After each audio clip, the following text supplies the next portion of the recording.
Ser podcast. ¿Y si mi madre recibe una carta de mi hermano? Y que le diga que consiguió irse con pasaporte falso. ¿Y quién va a escribirla? ¿Tú? Si tu hermano se enterara de que leemos sus cosas. Es que no tienes que leer nada, solo tienes que copiar la letra.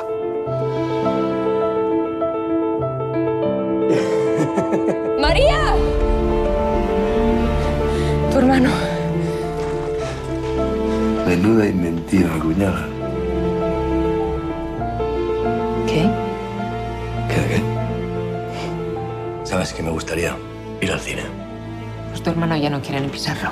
El cine en la Ser con Pepa Blanes. Lo que tendría que hacer es buscarse un trabajo y ganar su propio dinero. Ese trabajo es demasiado duro para él. ¿Y para ti no? ¿Tú no te das cuenta de que la cárcel le ha dejado hecho polvo? Nosotros tampoco lo hemos pasado bien. Jo vinc d'un silenci antic i molt llarg. Pues estamos encantados en el Cine Láser de recibir a Celia Rico y a Loreto Mauleón. Son la directora y la actriz protagonista de La Buena Letra. ¿Qué tal, cómo estáis? Muy bien, muy contenta de estar aquí. Muy bien, sí.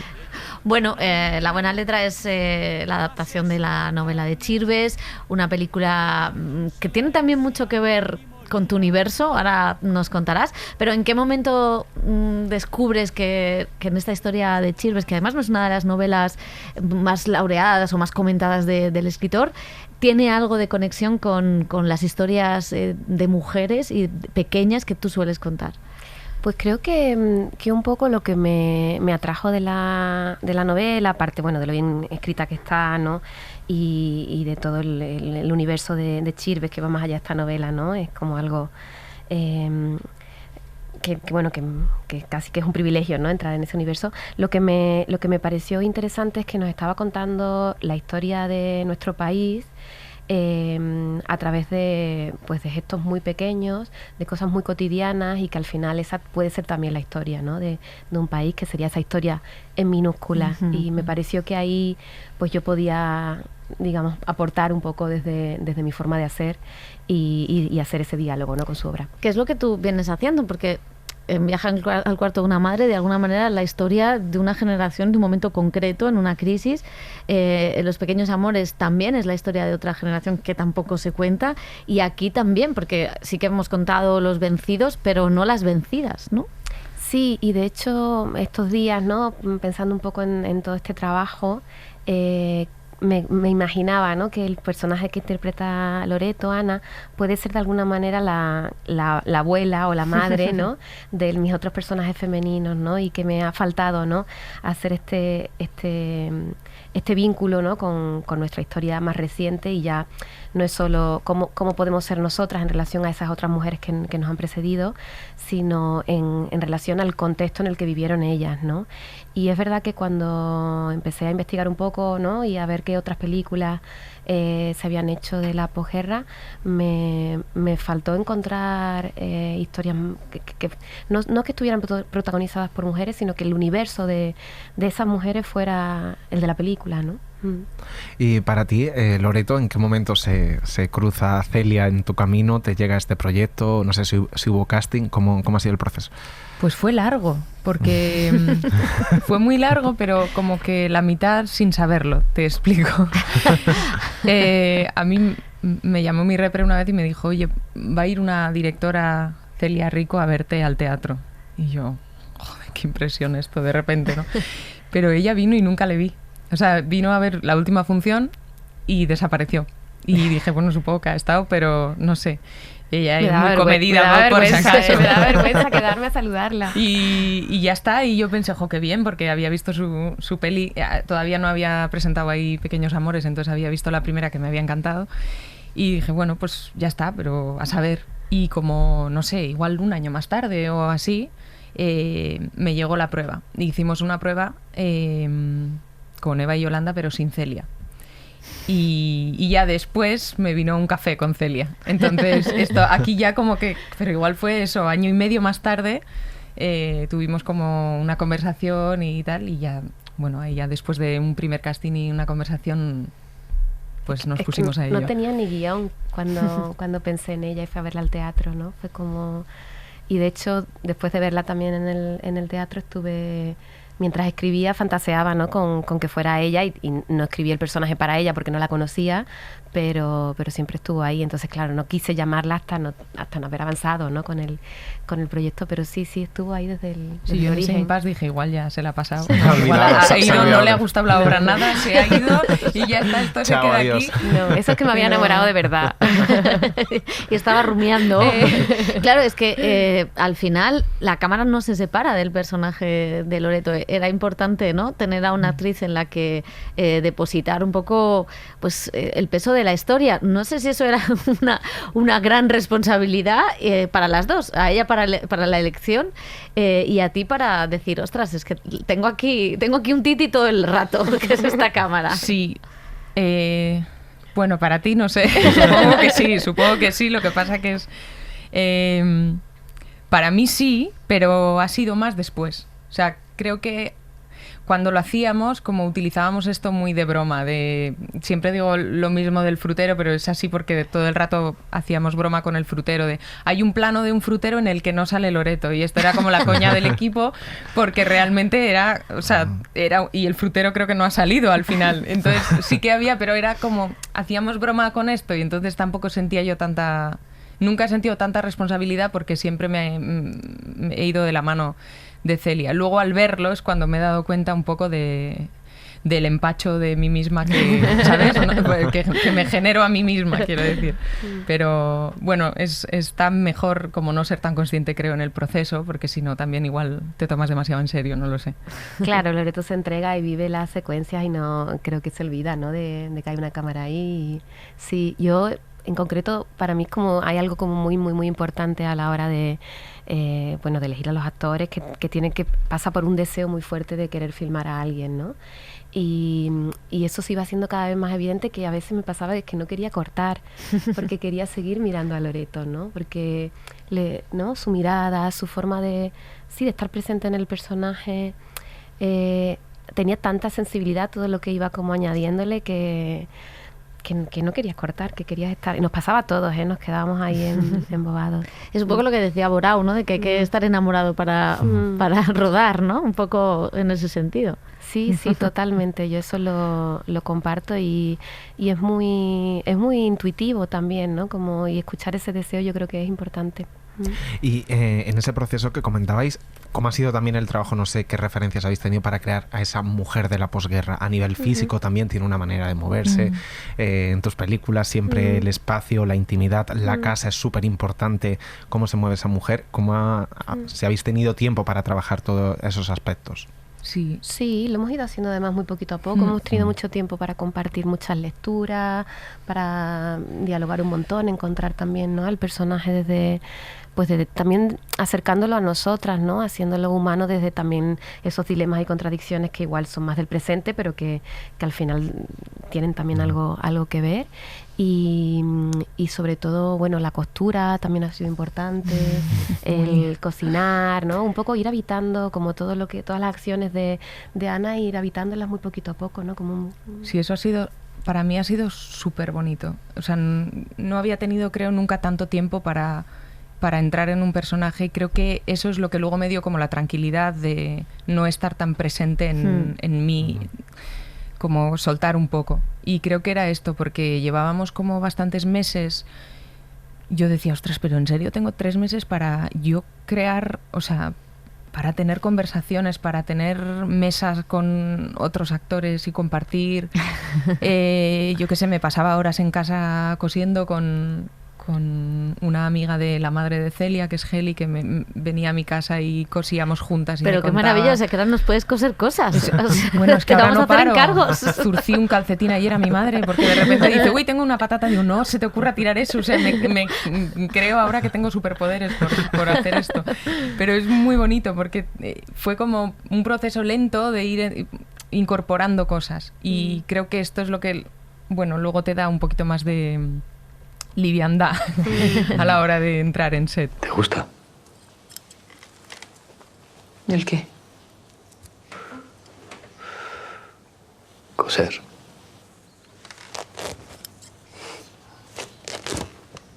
No queda otra. Ahora a tu hermano le pagan una miseria. Y yo era la primera vez que trabajaba también con... Bueno, la película tiene muchas elipsis, ¿no? Hay muchas cosas que le suceden a los personajes, pero que no lo vemos en la pantalla. Y para mí era muy importante que ellos lo vivieran y lo atravesaran. Entonces fue también muy interesante, que es algo que yo no había podido hacer antes, un poco por cómo eran mis películas anteriores, ¿no? Pues todos esos espacios realmente trabajarlos con ellos, ¿no? Entonces hicimos mucha improvisación de la relación de Loreto con su marido, con el cuñado, cómo había sido antes de la guerra, ¿no? Cómo se conocieron. Y creo que ahí se construyó una especie como de biografía emocional de la familia, que luego fue muy importante porque como son personajes que están un poco rotos entre ellos y que hay grietas en sus relaciones, pues para mí era muy bonito como consolidar primero esos vínculos para luego poder que ellos sintieran, ¿no? Como la tristeza o el dolor de algo que ya existía, ¿no? Y yo recuerdo que en Málaga decías que claro, en la novela de Chirves hay mucha rabia y que tú habías cogido la ternura, que es de donde miras a las historias y los personajes. ¿Qué aporta la ternura para contar o para mirar la historia reciente de España? Pues yo creo que la ternura nos permite conectarnos con el otro, ¿no? Y mirar al de al lado y acompañar, ¿no? Y preguntarnos también, ¿no? Por las consecuencias de cada uno de nuestros actos, ¿no?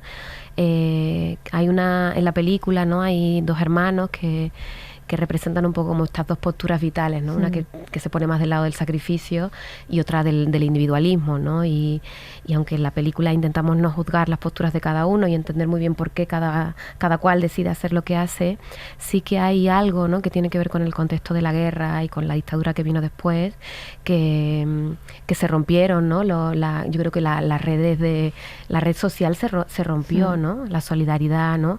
La desconfianza en el otro, el miedo, ¿no? Y esa lucha por la supervivencia, ¿no? Que deja una guerra, ¿no? Del sálvese quien puede, yo creo que ahora mismo pues lo podemos extrapolar a un presente en el que el neoliberalismo está haciendo que seamos súper individualistas y que no seamos capaces de tender la mano al otro o de sacrificar un ratito de nuestro tiempo por ver qué está pasando en el que tenemos al lado, ¿no? Y bueno, creo que la película, ¿no? Que a veces piensas, ¿no? ¿Por qué hacer una película de la posguerra? Pues creo que quizás el sentido está aquí, ¿no? Bueno, pero como decías antes, no se han hecho tantas películas de la guerra, que esto es un mantra que desterramos siempre, y sobre todo desde este punto, ¿no? de toda una generación también de mujeres, que ese sacrificio, pero esos silencios, ese dolor interno que llevaban y que encarna el personaje de Loreto, que entiendo que también es un homenaje pues a una generación de abuelas, que es una de las partes emocionantes de la película. Sí, de hecho te das cuenta cuando empiezas a investigar un poco sobre la época para intentar ser riguroso en la ambientación y que casi no hay información de lo que sería lo más doméstico, ¿no? O lo que serían como los grandes gestos heroicos, ¿no? A los que queríamos homenajear, que hacían de comer con 4 recursos que había y alimentar a toda una familia, ¿no? Y esto fue muy difícil de conseguir, de encontrar, porque claro, ya esta generación, muchos ya no están entre nosotros y ese testimonio, hubo tanto silencio, ¿no? Se habló tan poco ya no solo de cuestiones más políticas, ¿no? Se habló tan poco de cómo se sentían, porque fue tan traumático, sufrieron tanto que callaron para, yo creo que proteger también a las generaciones que venían por detrás, ¿no? Y no meterlas, ¿no? en ese mundo de sufrimiento que claro, casi no tenemos tanto testimonio de lo que es la vida más cotidiana, ¿no? Y del sentir de esas noches y esas mañanas, ¿no? Cuando uno se va a dormir o se levanta y en qué pensaban, ¿no? Nuestros abuelos y nuestros bisabuelos. Sí, incluso, o sea, yo siento como viendo, o sea, hablando con gente que la ha ido viendo, que también incluso hemos juzgado mucho a esas mujeres, ese silencio, esa manera de estar como... Bueno, el otro día me contaba mi madre que ahora, o sea, que de repente se puso a pensar, todavía no ha visto la película, pero viendo los pequeños trocitos, en su abuela, de repente dice, ostras, yo recuerdo que mi abuela se quedaba en una esquina mirándonos y todos, el abuelo era muy divertido, era el tal, y ella era como, chica, ¿qué? ¿No? Sí. Y de repente dices, claro, es que además de todo, hay un juicio sobre ellas que, ¿por qué no tienes más alegría de vivir? Además, ¿no? O sea, te hace como pensar mucho, y creo que revisitar este pasado también es bueno para quitar ese juicio, ¿no? De alguna manera.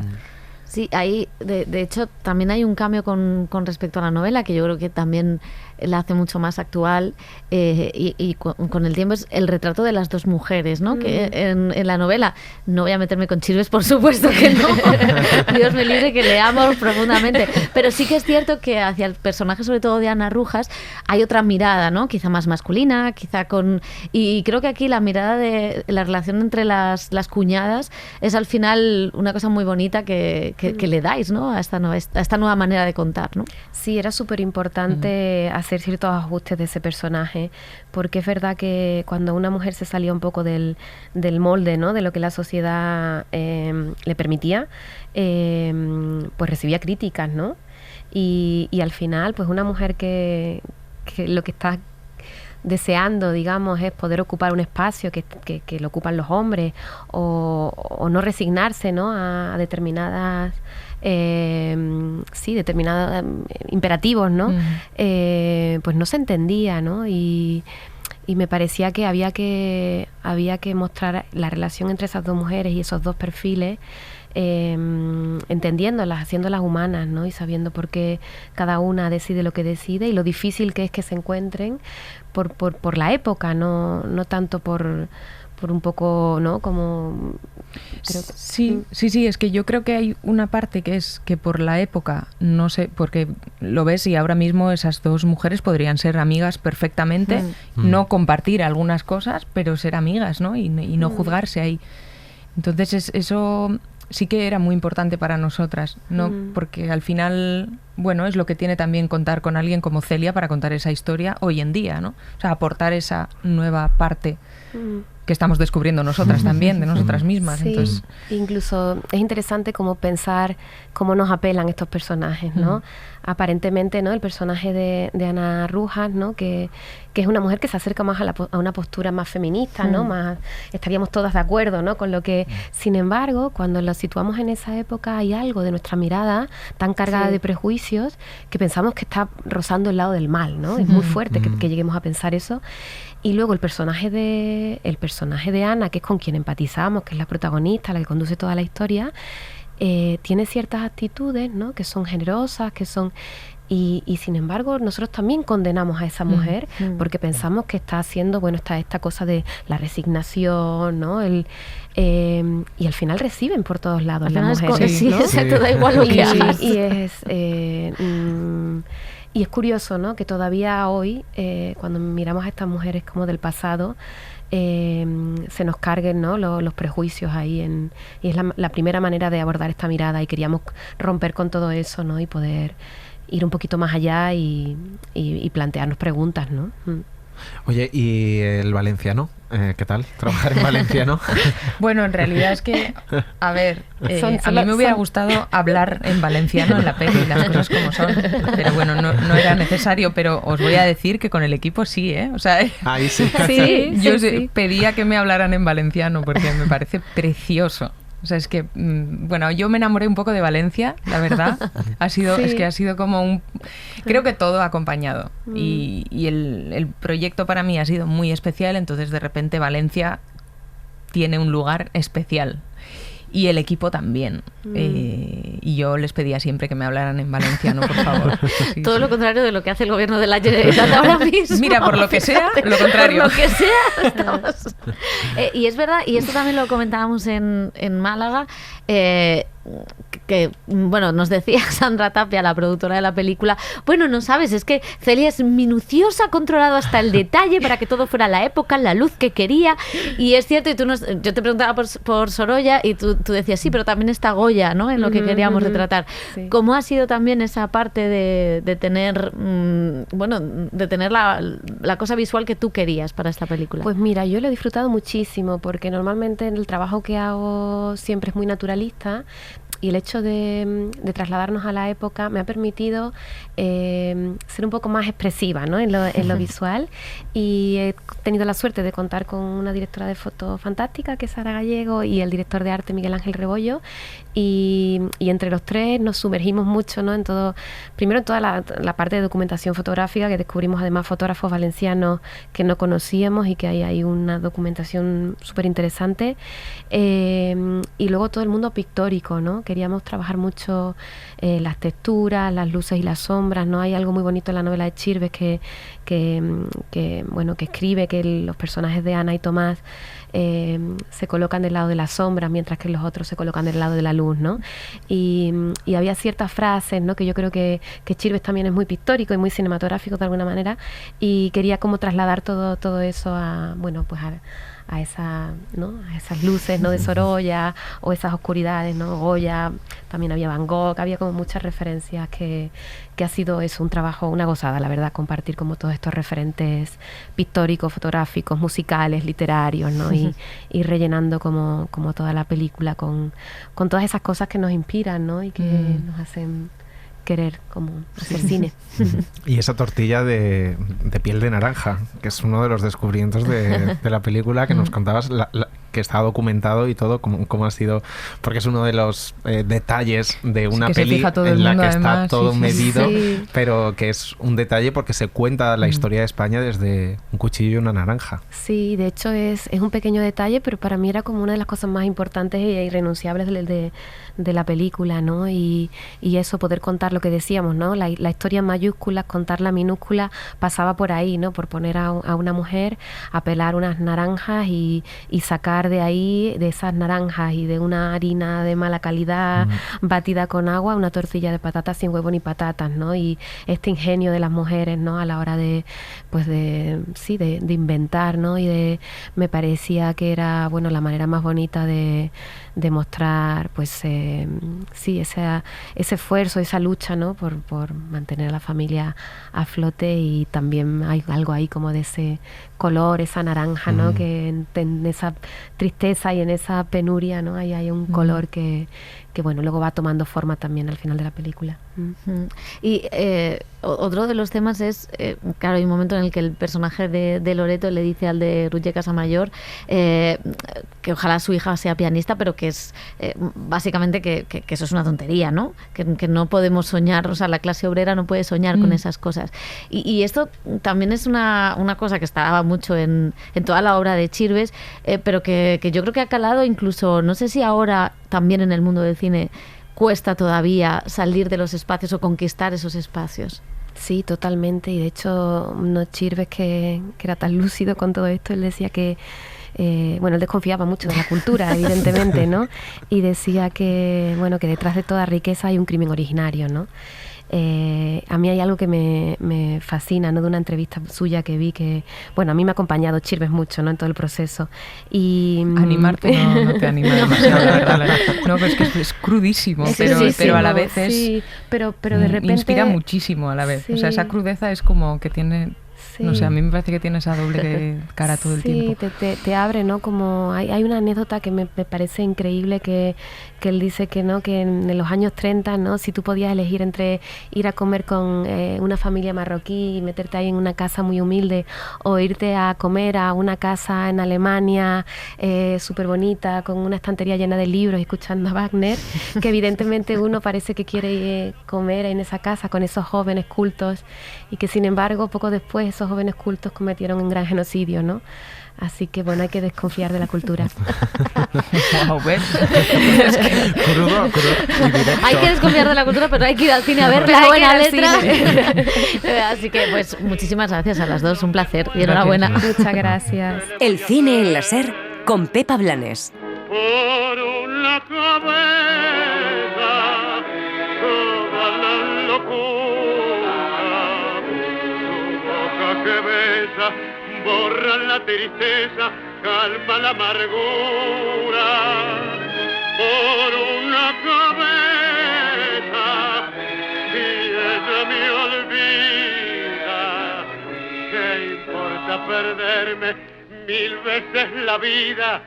¿Para qué vivir? Para no perderte ningún episodio, síguenos en la aplicación o la web de la SER, Podium Podcast o tu plataforma de audio favorita.